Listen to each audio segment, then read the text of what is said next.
The conditions that have been raised as being the reasons for the increases are not necessary or were not important at the time based on all the issues we've seen. So they should not have an increase. But the increases have come off anyway. What do you say? Yes. Good evening, Omaru, and your listeners of Eyewitnesses.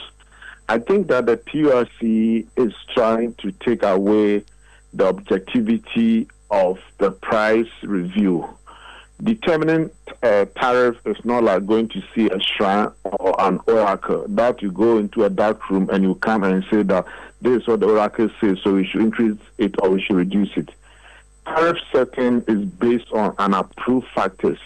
We all know by using those factors to be able to even predict that the tariff was going to go down between 15 to 25%. PURC comes, spring surprise on Ghanaians and says that, oh, we are going to pay 2.5% increase, which defies gravity, defies every mathematical sense. Anyway, PURC has approved the tariff, which is taking effect today. I don't even know whether the tariff has even been gazetted.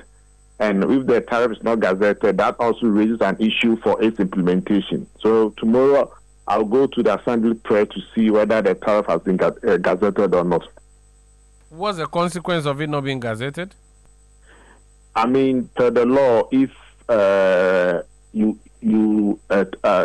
if the tariff is not gazetted, it means that it cannot necessarily take effect. But why are you questioning that at this time? Why are you suspicious? Because gazetting tariffs is not one of the big issues we discuss anytime PURC confirms or approves adjustments. Why is it an issue now? So the whole thing is that because of the mischievous way by which the PURC did, they're supposed to have even announced the tariff long ago to allow for this gazetting to take place.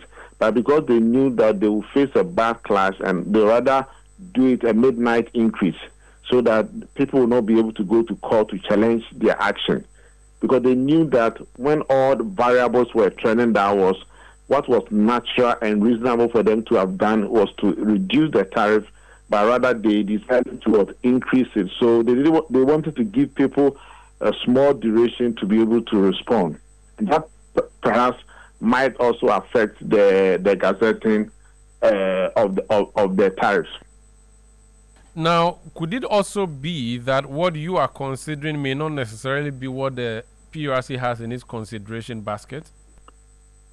Omar, we have two types of tariff. We have the major tariff review and we have the automatic adjustment, automatic review. So the major tariff review is when we consider new variables that have emerged. But when you are doing a quarterly review, you go by what was agreed at the previous major review. And so for PURC in a quarterly review to smuggle three factors unbeknown to the Ghanaians that has not been exposed to creative dialogue, I think it's rather unfair on the part of consumers for PURC to have smuggled those factors in. And the reasons that they give for me are untenable. And at this point, we are also asking PURC to also give us a full disclosure on all the assumptions and the variables that they use. They talk of a reserve margin. What percentage of reserve margin are we paying for? They talk of the debt that is in accrue. Already, between the last time that the tariff was increased in May 1st and June 30th, there has been an over-recovery of over 1 billion Ghana cedis. PURC was unable to tell us how much has been over-recovered. And that kind of over-recovery should be able to settle the debts that are in the books of the IPPs and the energy sector players. But there's no information about this. I think that Ghanaian consumers, the public needs to know, because you are an entity that stands in between consumers and producers. You can't just always be facing one side and the consumers who are supposed to pay, you kind of put them in darkness. I see. Is there a way to challenge this now that you believe that what has happened is unjustified or unjustifiable? Would you, beyond the issue of whether or not it has been gazetted, would there be a legal basis for you to proceed to court, for instance, aside the gazetting bit?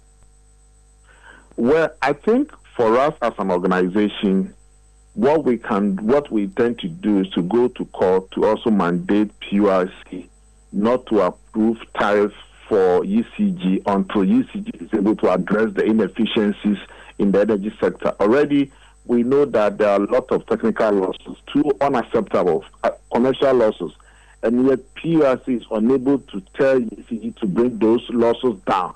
By any time PURC is looking at a low-hanging fruit, asking you and I to pay. And that is where we can go to court to also put further injunction on any tariff review, whether quarterly or major review, until PURC is able to do this thing on the part of ECG.